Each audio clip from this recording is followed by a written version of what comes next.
A question I get asked a lot is, should I get a PS4 or a Switch? And this is a really intriguing question to me, because when you think back to the more kind of traditional older question of PlayStation versus Xbox, we're talking about two things that offer roughly the same experience. Yes, there's arguments about which one has better exclusives or better graphics or better special services, but ultimately they offer very similar libraries of games with a very similar overall experience. But when it comes to the Switch versus the PS4, or even the Switch versus the Xbox One, these are two very different things. When I think about Sony's approach to their system, I view them as being the very hardcore traditionalist out of the three major companies right now. They make a gaming system that has a good amount of power behind it, it will play games, you plug in controllers, and the focus is just making fun, cool games for that system that are going to look really pretty. This isn't to say that they don't take any risks or don't experiment at all. There's been plenty of other hardware that they've worked on aside from their main system. They've done their handhelds, the PSP and the PS Vita, they messed with motion controls on PS3 and now PSVR on PlayStation 4, and they've done different side services like being able to stream play PS3 games. So there's those other things out there. I just think they always take a back seat to the main focus of having strong first-party games and what the hardware of the main system is. And if any of these ideas don't work out, well, they get dropped or moved past pretty quickly. When I think about Nintendo, on the other hand, though, despite them being the older company of the two, at least when it comes to being in the gaming industry, I think of them being the more risk-taking innovators. Because again, while Sony has messed with some ideas, it's always kind of a side project. Whereas Nintendo, if they're going to do something different, that's the main focus. If they make a new handheld, hey, let's give it two screens. Or the Wii with having motion controls, the Wii U with the tablet, and now the Switch with its ability to switch between the two different modes. And this is a tactic that has both worked out really great for Nintendo and not so much. I mean, the DS was a big success, but the 3DS had a really rough launch until the right games came out because, surprise, no one was really that excited about the 3D visuals. The Wii sold really well, but it also pushed away a lot of the different third-party support because it didn't have the graphical power of its competitors. And the Wii U did not sell well at all because a lot of people weren't really sure what exactly was the difference between getting a Wii or a Wii U. And now with the Switch, well, that's definitely the idea that's worked out the best in quite some time. When it comes to games, I think PlayStation also has this very singular focus in what exactly they're looking for in their first-party titles. Obviously, if you look at the whole library of what's on the PlayStation, there's a wide variety of different things. But when it comes to first-party stuff that's been emphasized over the last few years from Sony directly, they're all these very single-player, cinematic, adventure-style stories. That isn't to say that there's no variety amongst their style of games, it's just that those are the major checkboxes they all want to hit at all times, whether it's an open-world game like Spider-Man or Horizon Zero Dawn, or a more traditionally linear adventure like from Uncharted. Even with concepts like horror or survival games, you end up with stuff like The Last of Us, which again is very focused on this cinematic single-player story to tell. There's different gameplay mechanics between all of these, but they're all tied together by this focus on something that's very much a movie-like experience when it comes to the cutscenes and what kind of story is being told. On the other hand, with Nintendo, I think it again comes back to this idea of what can be fun, innovative, and different. Even when relying on big name franchises they've had forever, which certainly doesn't hurt, like Mario, Legend of Zelda, Pokemon, even with those, the way they approach them on the Switch and in other systems is, how can we do things a little bit differently this time? Whether that's taking Legend of Zelda and making it a free roam game that relies less on traditional dungeon delving like the last so many games had done, a Mario game that revisits the idea of Mario 64, or a Pokemon game that does the first game all over again but completely changes the gameplay style. There's also this heavy emphasis on the idea of fun for the whole family though. Multiplayer games that aren't focused on competitive online, but instead something that you can do in-house together as a group. There might be that competitive online option for things like Smash Brothers or Mario Kart, but there's also games that just focus on being able to do stupid stuff with your friends in person like Mario Party or Mario Tennis. I think this all plays into a heavy underlying theme about how Nintendo approaches the gaming industry, which is, how can we make this fun? It's not just a matter of what's worked in the past and what can we keep doing to keep making money, although there is some layer of that still because they rely on all of their big name franchises, but there's always this level of, how can we do things differently? What can we change about the way this game works, or how people even control the game in the first place?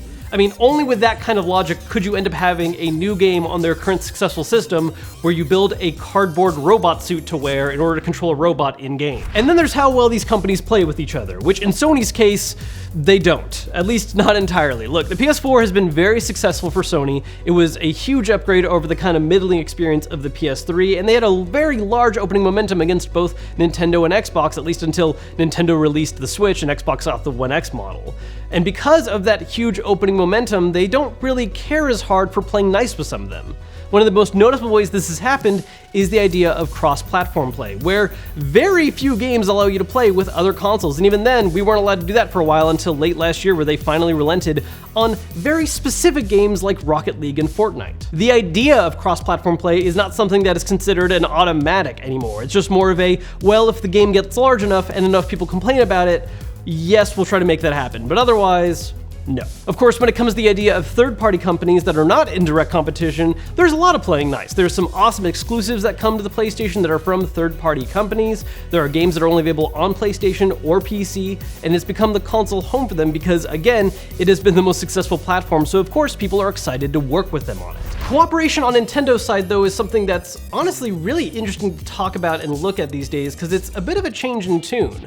For a while, a lot of third parties started leaving Nintendo either because of the very controlling sense of quality control for their systems, or because their systems just stopped being as graphically powerful as the competition. And this was a very big problem during the Wii and Wii U days of not really having big-name third-party support. The Switch, however, was able to close that performance gap just enough and introduce this really fun idea of taking games on the go but still play them at home that a lot of third-party companies started going back. We're seeing a lot of multi-platform releases that never would have made sense years ago during the Wii or Wii U years. I mean, if you told me that a Doom game was going to be on PlayStation 4, Xbox One, and Wii U, I'd call you crazy. But here we are now with it on the Switch. And this inclusion goes beyond just major third-party companies. There's also the early seeds of something right now that might be really an interesting future: Xbox and Nintendo working together. We're already seeing a major, originally Xbox exclusive title, Cuphead, make its way to the Switch. And there are a lot of rumors that it's not going to be the last game to do that, with other games like Ori or maybe even a Forza game making their way. Even crazier dreams to come out of these theories include the idea that Microsoft's xCloud could make its way to the Switch in the future, a service